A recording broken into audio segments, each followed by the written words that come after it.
Почитувани, СДС и ДУИ 7 години не направија ниту еден автопат. Се што правеа беа само калкулации за криминал и профит на поединци.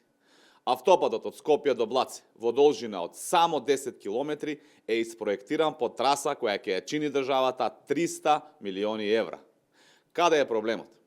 Изберената траса е по која одредени луѓе непосредно пред да почне проектот купувале имоти.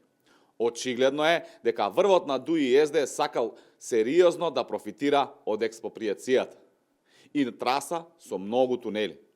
За ова информирано јавното обвинителство и очекуваме постапки. Народот очекува одговори дали претходната власт сакала да инкасира милиони преку блиски лица.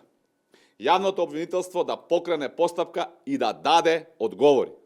Македонија нема 300 милиони евра за фрлање на автопат од само 10 километри.